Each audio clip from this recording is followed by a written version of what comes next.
Good day everyone, I'm Dr. Benso. First of all, I would like to send my gratitude to the committee of ITTP COVID-19 for having me here. Also to the principal investigator of this project, Professor Boy and Professor Endang, and all the members. Here I'll be presenting the susceptibility of periodontitis patient to COVID-19 infection. This is a critical appraisal based on a clinical and biomolecular analysis. So, without further ado, let me start the presentation. Nowadays, periodontitis is known as an oral bacterial dysbiosis-induced inflammatory disease on dental supporting tissue like gingiva and alveolar bone. As you may see from the figure, this is a type of periodontitis. We may note some gingival redness, gingival enlargement, bleedings, and gingival recession. This condition might end up to tooth loss. The prevalence of this disease in Indonesia is quite high. It's about 74.1%.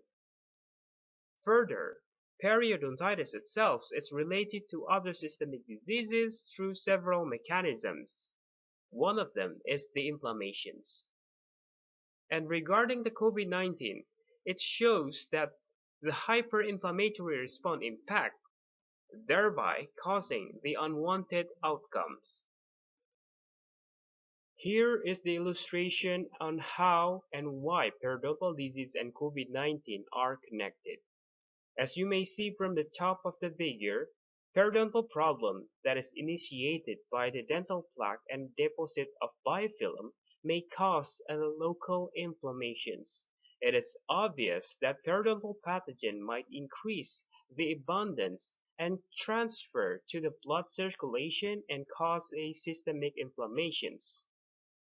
This systemic inflammation is known by the elevations of pro-inflammatory cytokines, for example, TNF-alpha, interleukin-1 beta, C-reactive protein, and interleukin-6. While the systemic problems such as endothelial dysfunctions and gut dysbiosis, these two conditions might affect to the lungs. Regarding the COVID-19, interleukin-6 elevations might be the direct link, while the alterations of the lungs might be indirect link. Both of them will increase the risk of respiratory complications. In terms of connection between the oral cavity and respiratory tract, it is reported that periodontitis may have higher risk of pneumonia due to the translocations of periodontal pathogens to the lungs. The aspirated saliva or foods are believed to be the medium of the bacteria that can be moved to the lungs, especially in the elderly. Angiotensin-converting enzyme 2 or ACE2 receptor is known bind to SARS-CoV-2, then develop a COVID-19 situations.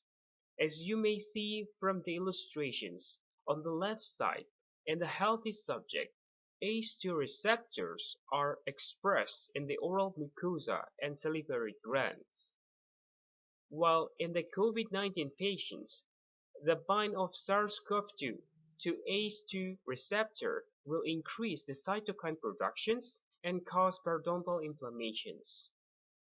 In periodontitis patients, the level of ACE2 receptors and biofilm serve as an enhancer to get infected to COVID-19.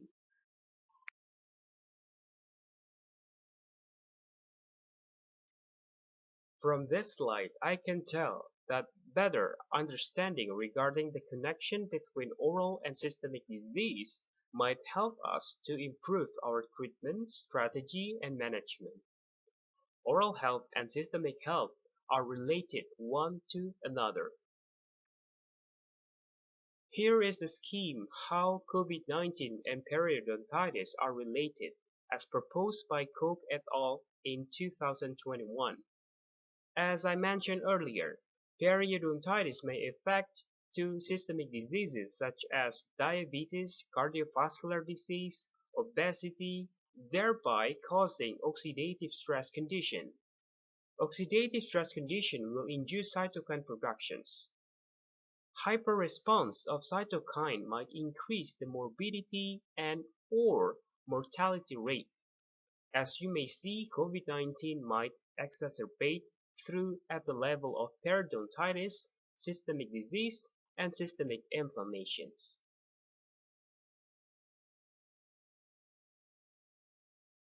In the aspect of clinical and biomolecular of periodontitis and COVID-19, the binding of SARS-CoV-2 to ACE2 receptor in the oral cavity might initiate the COVID-19 infections. Moreover, it is reported that aside from ACE2 receptor, SARS-CoV-2 might also bind to CD147 and transmembrane serine protease 2. Then it will initiate the COVID-19 infection. Surprisingly, previous studies have reported that periodontitis subjects show higher level of CD147 on the buccal and even subgingival pockets. These findings support the hypothesis that periodontitis patients have higher incidence of getting infected by SARS-CoV-2 due to their susceptibility. Moreover, in the clinic we found positive correlations of COVID-19 complications and severity in periodontitis subjects.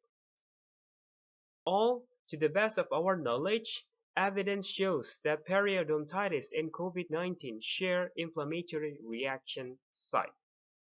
Periodontitis might increase the risk of COVID-19 and vice versa.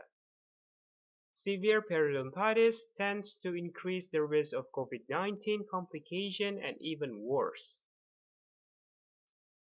Last but not least, we appreciate the research grant given by Ristek BRIN to Professor Endang and Professor Boy.